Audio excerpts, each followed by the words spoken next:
Hello, welcome back to our lesson today. We are continuing from where we stopped on reproduction, and we want to finish the topic today, reproduction in human being. Now, I'll start on the. Remember, we talked about fertilization, how the baby develops in the womb, how the baby develops in the womb, functions of the placenta, functions of the umbilical cord, and we dealt a little bit of the functions of the amniotic fluids, and then signs of pregnancy. So signs of pregnancy was the last thing that we dealt with. Now, I'll revisit the signs of pregnancy, and then we continue on the stages of birth process. Now, signs of pregnancy. Signs of pregnancy. Pregnancy. Signs of pregnancy. Now, when you are talking about the signs of pregnancy, we say that the most sure sign of pregnancy is when the menstruation stops. One, the menstruation stops. Stops. Menstruation stops. So there's no more menstruation. Now, if you find that there's no menstruation that's taking place, then know for sure that you are pregnant. Now, there are so many other signs that will come thereafter, like morning sickness, and in morning sickness, and in morning sickness, you find that a woman or this girl or a lady will start vomiting in the morning at around from 6 up to 8. But when it comes to past noon, then is okay. So that one, morning sickness is also a sign of pregnancy. But not all people who fall sick in the morning are pregnant. We say that the most sure sign of pregnancy is the stoppage of menstruation. Now, we also have what we call the swelling of feet. Feet will swell, swelling of feet, swelling of feet, swelling of feet. Number 4, we say that we have what we call the enlargement of abdomen, enlargement of abdomen. This abdomen enlarges. Now, when you see a girl who had a flat tummy and then it starts enlarging, then one thing that people will start speculating that this girl is pregnant. This girl is pregnant. Another thing that you'll find in this pregnancy is of breasts. Breasts. Breasts now will become large, meaning that they've started developing, the mammary glands have started producing the milk in the breast. And these ones will become softer, tender, and sensitive. This breast will become soft, tender, and sensitive. And sensitive. Soft, tender, and sensitive. Another signs of this one, you'll find that there's what we call fetal movement. Fetal movement is spread.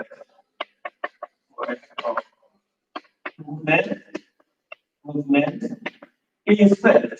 When you come near the child, when you come near the expectant mother, and if you feel the tummy, you feel that something is moving inside the tummy, and that's what we call the fetal movement. Now, this women they become very sensitive. This women they become very sensitive. And not the menstruation stops because that's the most sure sign of pregnancy. You find that they end up spitting. They end up spitting. They spit a lot of saliva. They spitting of saliva from time to time. From time to time. When he moves, when she's doing anything, she's spitting. And then they crave for certain foods. Craving for certain foods.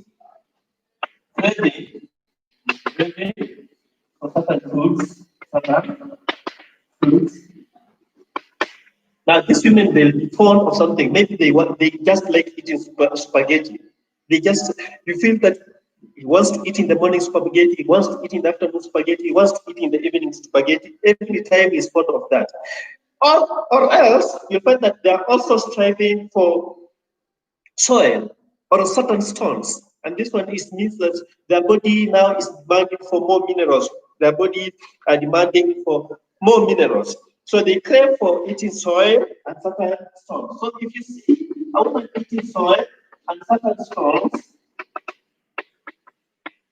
then unasikia mtu anasema there must be something wrong with this woman. He must be pregnant. He must be pregnant. And when I say that they're craving for certain foods, yes, they crave for that certain food. And I've given you an example like the spaghettis or the rice or something. They also end up rejecting other foods.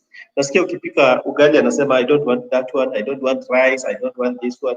They even are also fond of other people and they reject other people. So those are mood changes that happen in these women. And then for that one, you know for sure that this woman is pregnant. But the most sure sign of pregnancy is what you call menstruation. Menstruation stops. If you, for instance, after a certain period of day, and you say that menstruation takes place after, say, like 28 days, you do not menstruate, then for sure that that you are pregnant.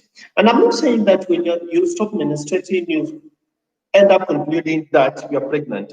The best thing you also have to go maybe you have psychological effects or it's a health effect. Menstruation may either delay or even stops. But it's also advisable you can go for the medical checkup. They do the pregnancy test, and the doctor can say if you're pregnant or not. This was a just observational method that, from a layman's view, you can be able to tell if this woman or girl is pregnant. Good. Now let me move to what you call the gestation period. What is gestation?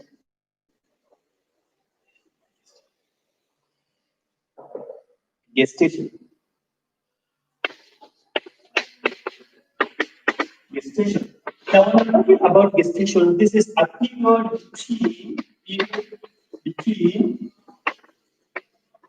conception and birth. The period between conception and birth. The day they fertilized eggs, the day the egg was fertilized by the male sex cell, to the day that the child is delivered, then that one you call it gestation period. Now, gestation period in human being, remember you're talking about reproduction in human being. Gestation period in human being now normally takes 9 months. 9 months. 9 months. This 9 months, they are also translated into either 40 weeks, 40 weeks, 40 weeks, or 280 days. 280 days. 280 days. Now, when you're pregnant, when a woman is pregnant, the woman is advised to go for a clinical check. And this clinical, we normally say, they are called prenatal clinic visits. When you go to the clinic, they do the prenatal care. Now, they always say they give you this thing called expected date of the EDD. EDD means expected date of delivery. Expected date of delivery. So the data can assign as a state that looking at the fetus that's developing in the womb at the day the fetus was conceived. Now, adding on this 280 days, you can sustain that this child will be born maybe on 23rd of October, or it can give a rough date. But you are not saying that the child will be born on the same date. It can be born either earlier or later than that date, but you are given a rough estimate on the day that the child will be born. So you are prepared psychologically, and this one it prepares you for the welcoming of the baby. Now let's look at, remember when we are talking about the development of the child in the womb, we say that we start with the zygote, about zygote, we say that this one is after the conception, when the male sex cells fertilizes the female sex cells, that the ovum and the sperms meet. After they join together, then they form the zygote. This zygote moves into the womb or the uterus, and in the uterus, they form what you call an embryo. They form an embryo. Immediately they move from the fallopian tube into the uterus. Then it's no longer called a zygote, it's called an embryo. And this embryo, we say that it attaches itself. It forms a finger-like projections and then attaches itself to the uterine wall. Then it forms an embryo. From this first stages, it starts developing into a baby. And then when it starts forming a human-like features, then we call this one a fetus. A fetus. A fetus. Fetus, it has started developing human-like features. There is a head, there is a hand developing, there is feet coming out, and so on. So immediately it's now ready to deliver. Then we say we move to what you call the stages of birth process. How this birth normally takes place. Stages of birth process. This is called birth process. How birth normally takes place. Now, the first thing is the engagement. Engagement in the womb. Now, what do I mean by this? Now, the child, the fetus that in the womb turns upside down, meaning that the head now faces the birth canal. The head faces the birth canal or the vagina, ready for it to be moved out. So it goes under the upside down position. The child cannot come out of the womb through the vagina using the feet or any other ones. So you have to place it so that it can come with the head. And remember that this head, even if there is an opening somewhere, if the head goes through the opening, then the body is easy to go through it. The body is good, it's easy to go through it. After the positioning of this fetus through the engagement, then we come to what we call the labor pains. Labor pains. What we call the labor pains. What are these labor pains and how are these labor pains caused? Now, the labor pains are caused through the contractions of the uterine walls. The uterine walls contracts. Contracts means they move up and down. And this one causes a lot of pain to the expectant mother. So to get one, trying to cry, having a lot of pains. And if it reaches to this point, then it's advised to rush the expectant mother to a clinic or to a hospital so that it can be taken care in the maternity. It can be taken care in the maternity. So without the contraction of the uterine wall, then there will be no labor pains. And if there is no labor pains, then it will be very hard for this baby to come out. After the contraction of the labor pains, we have what we call the widening of cervix. The widening of cervix. The widening of the cervix. Widening of the cervix. Now, the cervix is the part that leads to the birth canal. Now, if this cervix is not widened enough, then the child will have a difficulties in coming out. So it's widening up through contraction, and then after widening up, it gives way for the child to go out. Now, remember this child or this fetus when was in the womb, it was surrounded with what we call the amnion sac. And this amnion sac used to protect the child, protect the baby that was the child, and it had liquid in it. So before the baby comes out, the baby cannot come out the amnion sac inside it. So the amnion sac has bursting of the amnion sac. The bursting of the amnion sac. So the sac will burst. After it bursts, the fluids will come out, and then the baby will be left on its own, ready to come out. The baby will be left on, ready to come out. So we have what you call the parturition. Parturition, the next process. And this one is the birth itself. The birth itself. Now it happens in different ways in different mothers. Remember, we said that the amnion sac, the cervix has to enlarge so that the baby comes out. Other mothers, due to health conditions or they cannot be able to push, they end up going for cesarean birth, whereby the doctors find ways in which they enlarge the birth canal. But in a normal birth, the child will just come out. Now, when they come out, this is so you had people say push, and that one with the help of the the doctors and the nurses, then the baby comes out. After the baby comes out, they tie and cut the umbilical cord. Tie and cut the umbilical cord. Tie and cut the umbilical cord. The umbilical cord.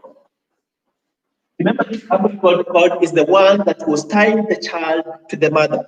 It was tying the child to the mother. And immediately it's cut, it means that now this child is detached from the mother.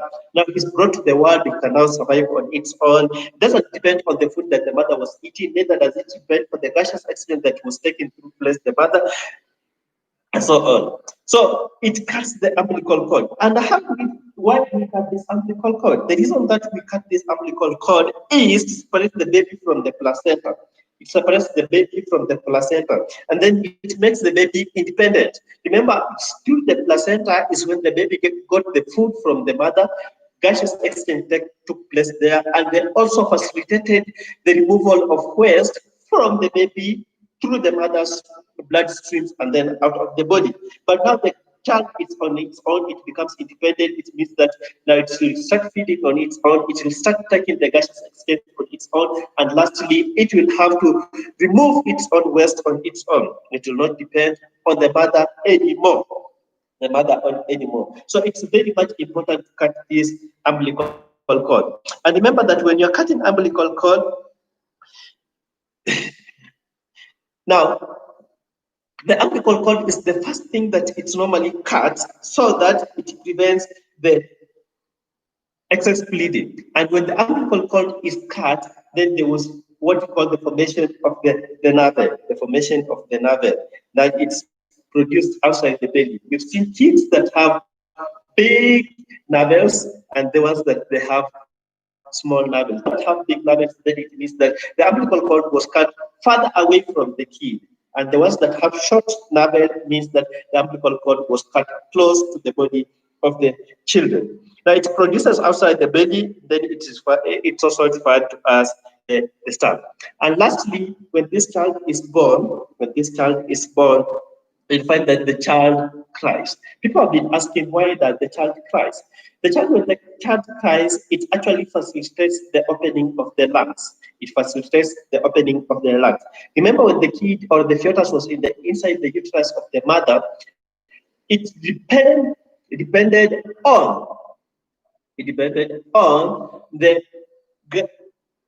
oxygen that was breathed in by the mother, and it breathed out the carbon dioxide through the mother's blood. But this one now it does it on its own. It does it on its own. So it has to open the lungs. So when now the lungs open and then the kid starts breathing. So they do use any means to make sure that the lungs have opened. If the kid does not cry, then they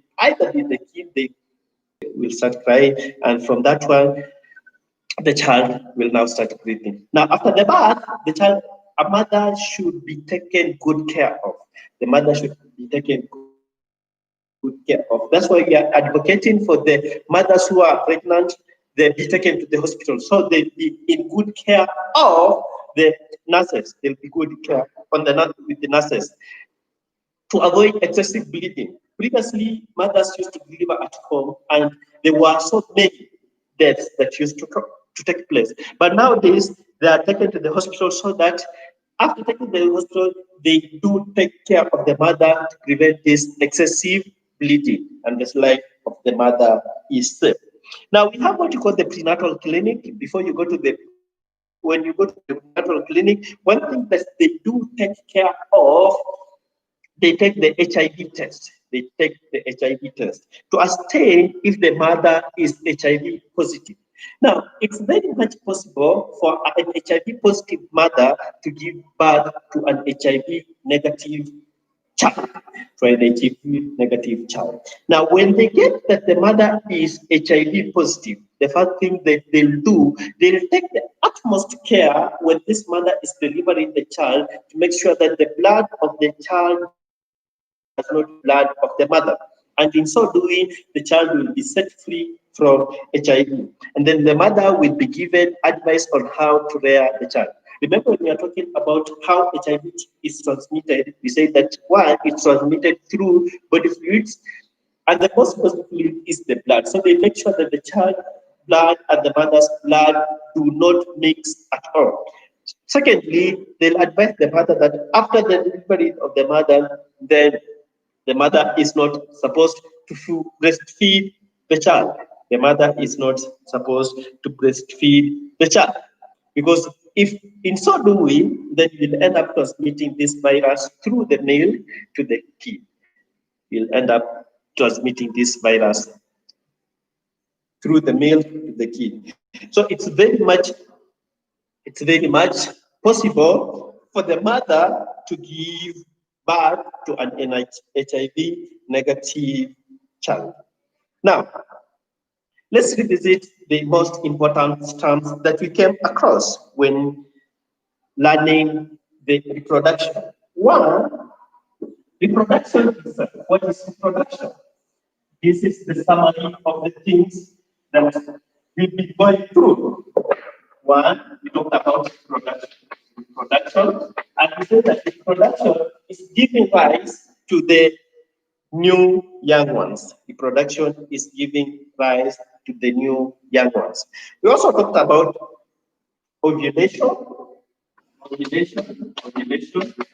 Ovulation is the release of the female sex cell. The release of the female sex cells by ladies or by girls or by the female. The release of female sex cells. And we said that ovulation takes place after 28 days. We have two ovaries that have eggs, the female sexes that are called ovums. These ovums are released after 28 days. And remember, the two ovaries releases them in two alternating order. So I've already talked about ovum, which is the female sex cell. We also have what we call a sperm. A sperm is the male sex cell, which is produced by the testes, And then I want you to differentiate between ovulation and what we call menstruation. Menstruation is the process by which, after ovulation takes place, the ovum does not find a sperm to fertilize it. So the ovum breaks. After breaks, it comes out through vagina in form of blood, and that one we say menstruation has taken place. So for menstruation to take place, ovulation has to take place first. They are not the same thing. Fertilization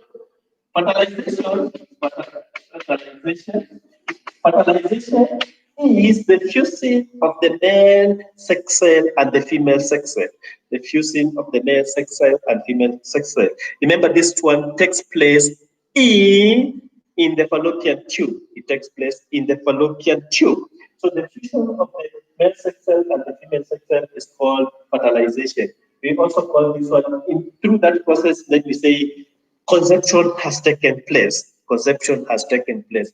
And in layman language, we say that a woman has become pregnant. After the fertilization of the conceptions, then we form what we call a zygote. A zygote is where the male sex cell and the female sex cells fuse together, and then the woman is fertilized. So this one forms place in the fallopian tube or in the oviduct. From there, it moves to what we call an embryo. And this one moves in, a zygote is in the fallopian tube, and embryo it will move in the uterus or in the womb, whereby we say it forms a finger-like projection. It attaches itself to the uterine wall, and then after it attaches itself to the uterine wall, the process of the embryo attaching itself to the uterine wall, we call it implantation. We call it implantation. And then finally, from the embryo, when it starts forming human-like features, then we call this one a fetus. We call this one a fetus. Now, when this one is in the womb, we have two things. We have what we call the placenta. placenta. Now, the placenta is an organ that attaches between the mother and the fetus. It's an organ that attaches between the mother and the organ. And we give functions of the placenta. One, we say that one, it facilitates the movement of food between the mother and the child. Two, it facilitates the removal of waste, and then it also facilitates the gaseous exchange. And then we have what we call the amnion sac, amnion sac that surrounds the child. And this one has various reasons. And the most important reasons, one, it helps because it has fluids, the fluids helps the child not to dehydrate. That's one. And two, it helps the child not to, it prevents the child from shock. It prevents the child from shock. Prevents the child from shock.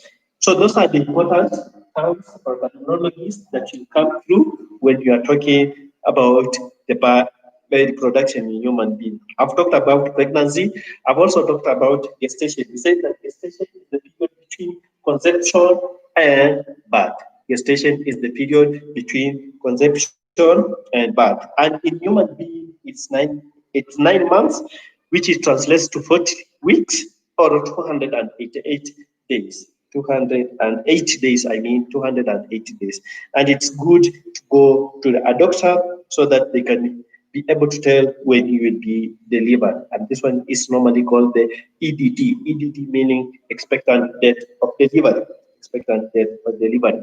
I talked about signs of pregnancy, and the most important sign of pregnancy that you ought to note of is stoppage of menstruation. Stoppage of menstruation. That's the sure most sign of pregnancy. There are other movement, fetal movement in the womb and so on, but the most sure sign of pregnancy is the stoppage of menstruation. We also say that it's also good for you to go to a doctor, which is called the prenatal clinic, so that there's a pregnancy test that will tell if you are pregnant. And then lastly, we say that it's also good when you are in the hospital, that the doctors will take out what we call the HIV test to ascertain that if this mother is HIV positive or not. If the mother is HIV positive, then utmost care will be taken during delivery so that the child does not contract HIV AIDS. And it's so much important. It's so much important. And it's very much possible for an HIV positive mother to give birth to an HIV negative mother. And with that, we come to the end of our lesson today. Thank you. Have a good day. Let's meet in the next lesson.